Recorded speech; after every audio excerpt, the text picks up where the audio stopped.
There's Rocksteady, King of the Pit TV, signing in. Track 2 on Feeling Strangely Fine is entitled Singing in My Sleep. We just had closing time on. What a banger to start the album. They chose the right song, right? Let's jump straight in. I'm going to do a little bit of sacred geometry as we listen through.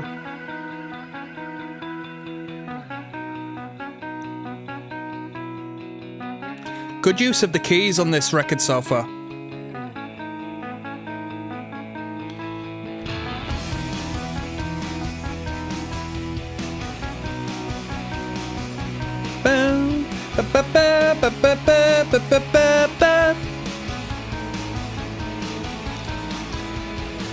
Got your tape and it changed my mind. Heard your voice in between the lines. Come around from another time where nobody ever goes. All alone on the overpass, wired and phone to a heart of glass. Now I'm falling in love too fast with few of the songs you chose. Come on now. And all the stars pray for me. Say the promise you long to keep. I can hear you sing it to me in my sleep. Oh! I'm turning it up. I can hear you sing it to me In my sleep.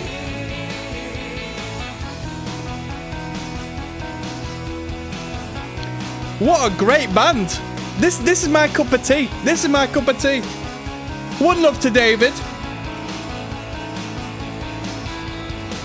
I've been living in your cassette. It's a modern equivalent. Singing up to a Capulet on a balcony in your mind. In the city the lion sleeps. Pray to Sony my soul to keep. Were you ever so bright and sweet? Did you ever look so nice? And all the sounds dream for me. I can hear you sing it to me in my sleep. Love the chord progression. I can hear you Singing to me in my sleep. Come on. I can hear you sing it to me in my We've doubled up the chorus second time around. I can hear you sing it to me in my sleep.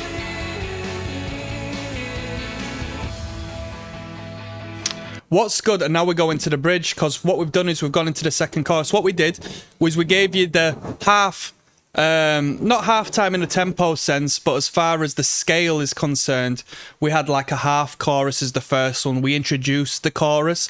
You heard it one time, you singing in my sleep, and then you knew to sing along because you knew the hook was coming up again. It was going to double up, which is great songwriting. Then it came out, hit what we call a turnaround, right? So after the first chorus, what we do is we reintroduce the intro section, but by half, and then we throw that into the second verse. From there, we go into the second chorus, and what they've done is they've doubled this chorus, right?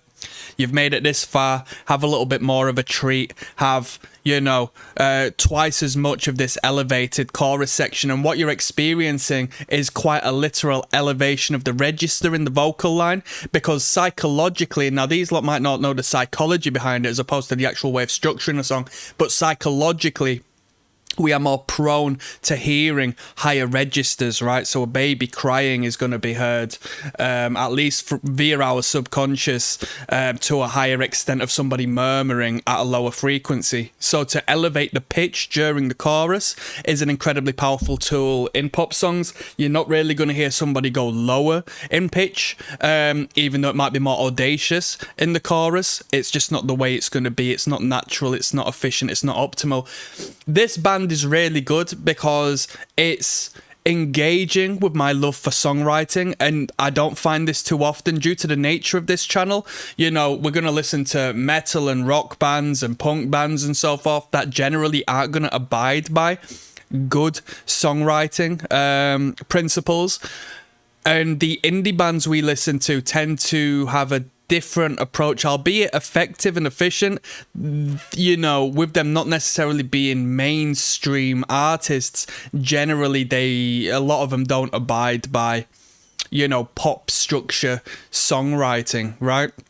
This band, I can tell just by what we've heard so far, we're going to have an incredibly cohesive, consistent record of songs like this.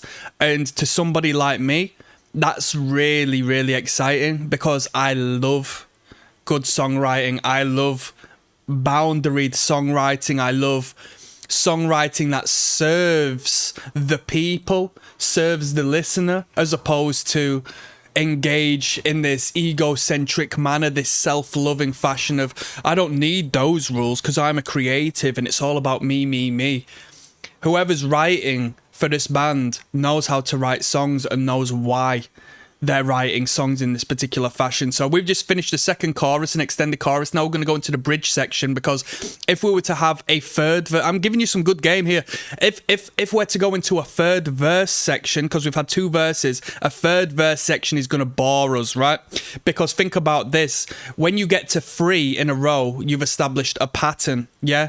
When it becomes too predictable, even though it is predictable by nature, by the program, there's also a disturbance that is provoked in the psyche when your brain naturally expects to hear that third component, considering we've had 1, 2, and now we're going to have the third. So when you take 1, 2, and then switch it up and don't give the third, instead you give this completely different section. So this bridge is going to have a completely different sound to what we've heard in the song, maybe a different key, maybe it's going to be like a minor key as opposed to a major key.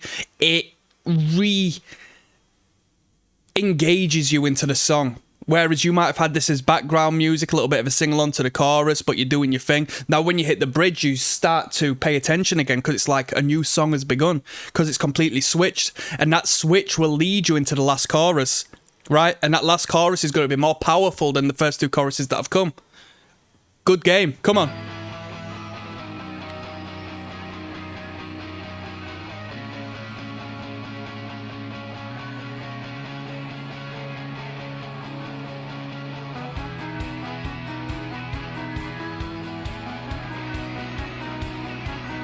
One day I might write a book on songwriting. But it's all been done before, right?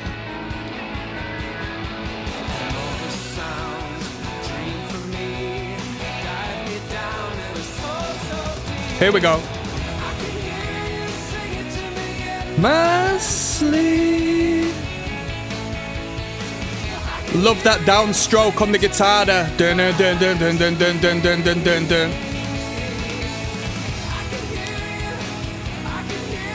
Come on.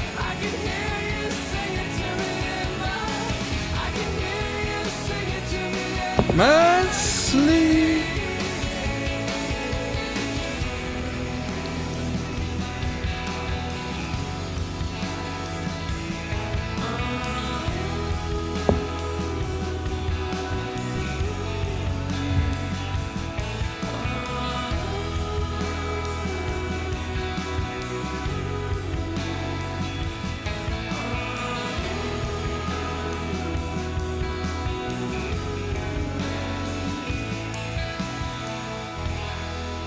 Fantastic, really good.